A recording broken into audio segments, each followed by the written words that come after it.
ইকবাল, কি অবস্থা ব্যবসা? অতটা ভালো না।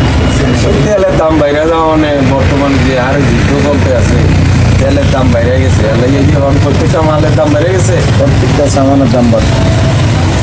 বেশি করে তেলটার কারণে না। তেলটা নিয়ে কি করবি আর দেখ, কোনো রকম যদি চলতে পারস তাহলে ভালো। আগে গুজরাট আর বাকি সব কি যাবি? বাকি তো আছে, এটা তো হিসাব ওর বাদ দে, বাকি এখন কম দিস বেড়া, নাহলে চলতে পারবি না সামনে, বুঝিস নি? আবার দেন না। আর একটা নতুন কি নতুন আইছে আবার? সিগারেটের সংকেত। এটা তো ওই সিগারেটের দাম তো বেটা দিয়ে একটা বাড়বে, অন মানুষ করে স্টক করে, বুঝো? আমরা আনি দামে নাইলে একটা বেশি যাইলে আমরা লোকের জায়গা নেই।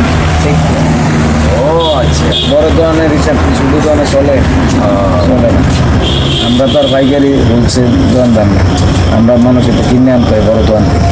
তো এর আমরা দিকে ধরে বাড়তি দিই, আমরা এনে 1 টাকা বেশি চাইলে জায়গা ঠিক। বুঝছি, ওই তারা তারা বেশি বাড়তি যায়, কারণ খুচরা দোকানদারের মানে খুব কষ্ট হয়, এই তো কথা। বিগত হয় কাস্টমারের সাথে। বুঝছি, ঝামেলা করিস না, ঝামেলা করলাম দেশের পরিস্থিতি ভালো না। ইটারে হ্যাঁ, ওই ডিবি অফিসারটা মনে হয় আইতেছে রে, আইতে আছে দেখছি। কথা না বলতে পারে। কথা বিস না, ঝামেলা করবো।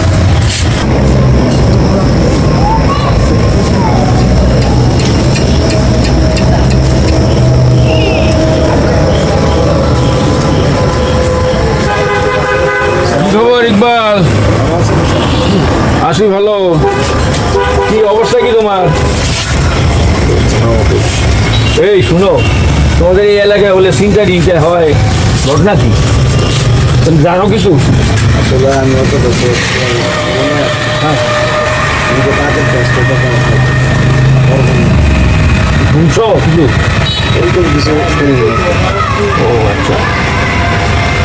চা একটু খাবেন না? হ্যাঁ, চা না না, আমি চাটা খাই না, আমি ঘুষ খাই না।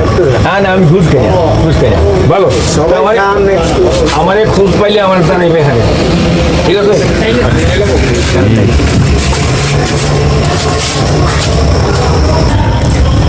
ইকবাল, সারে যে কইল ঘুষ খায় না, কত ঘুষ তো খায় না? দুটো কই করলাম, হ্যাঁ, দুটো কই করলাম।